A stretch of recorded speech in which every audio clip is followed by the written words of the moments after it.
Hey guys, here's a little breakdown of hand placement for some of the main poses like plank pose, chaturanga, Adho Mukha Svanasana, downward facing dog, and how there are easy little very subtle fixes that can make this practice a lot more efficient for you. So first thing is hand placement and really just sorting out where you place your hands.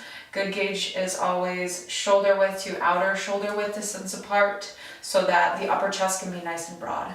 Oftentimes I see really close and it feels like you can't breathe, you're almost congested and locked into your collarbones instead of having them nice and broad.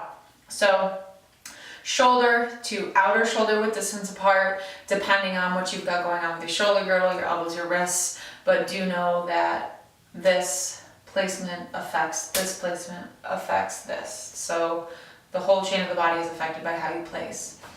On top of that, pointer fingers parallel to one another as opposed to deeply turned in. I like to call this diamonds in the sky. So instead of diamonds on the sky, think slight wax out, get the pointer fingers parallel to one another, and then instead of going L shape and hyperextending the fingers, let the extended fingers just be a little soft. Try to create more of a J shape with the thumb and the pointer.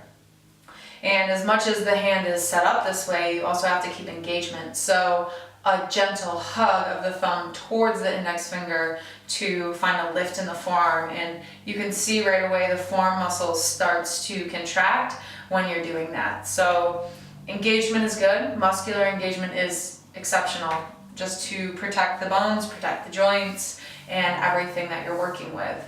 So now that you've got shoulder width distance apart, you've got pointer fingers parallel to one another, and some of you may find that a slight external rotation works better for you. That's fine. We're just trying to avoid this deep internal rotation because it takes the shoulder with you. So you've got that placement. As much as you're squeezing in through the pointer finger and the thumb, you're pressing down into the mat without locking out the elbow. So another common misalignment is for all of the hyperextenders out there, locking out the elbow joint. And so what I want you to think of is as you press down, as you hug in and you find that lift of the forearm, try to draw the eye of the elbow forward, slight bend to the elbow so the forearm muscles engage, but also then you've got the back of the arm engaging. So it's a full arm participation for all of the poses that would require this hand placement. And then as much as you're doing this and trying not to lock out, try not to roll the shoulder head forward, so you're going to take the head of the arm bone back. So a few drills to get you through this. The serratus punches I think are kind of so subtle that you might almost lose this action, so just take it in steps. You would place your palms as we just discussed, shoulder width distance apart, pointer fingers parallel to one another, hugging your thumbs towards your index fingers to feel the forearms engage. Again, avoid locking out the elbow joints. There's a soft bend, so the biceps move forward, the triceps engage, heads of the arm bones onto the back. Then from tabletop pose, you're going to firm your abdomen so the pelvis is not moving. You press into the tops of your feet or the bottoms of your toes. Punch your arms straight without locking out. Eyes of the elbows forward. Draw the outer borders of the shoulders onto the back. Head stays lifted, belly toned. Punch, rotate, and plug. Punch, rotate, and plug. You can do as many of these as you want. You're going to start to work and awaken the muscles that support the sides of the rib cage, your scapula, all that jazz. You can take it up a notch in plank pose, but again, if you feel like you're losing the abdomen and you're kind of losing the function of the rest of the body, then it's going to affect the shoulders. So arms straight, triceps engaged, heart forward, belly engaged, press the arms into straight-ish so that they're firm. Wrap the outer borders of the shoulders onto the back. Punch, plug, punch, plug. Those are already fatiguing. If bearing weight on your body is not accessible to you, then working this action on the wall is going to have the same benefits.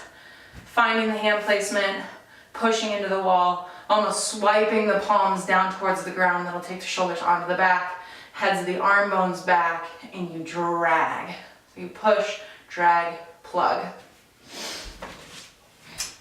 When you're ready to evolve it from there, you can start to take the same hand placement and put it into chaturanga.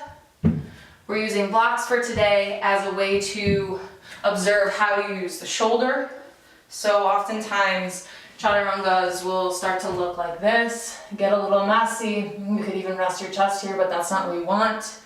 Instead, we want this nice firm body. Everything's engaged. Push into the arms, wrap the heads of the arm bones back, shoulders onto the back. Firm your abdomen, firm your glutes, firm your shins, firm your toes, lurch your chest forward, lower halfway, inhale. Stay for the exhale. Inhale, pick back up. You could also take this down to your knees, cross the ankles, pull the heart forward, lower halfway, push back up. So these are just basic principles for hand placement. Safe shoulders, clavicle nice and open. Shout out to Clavicle Clarity. That's my teachers always say, and I think that's very beneficial. So this stays broad. You can still function through the breathing, function through the arms, through the shoulders. Thanks, guys.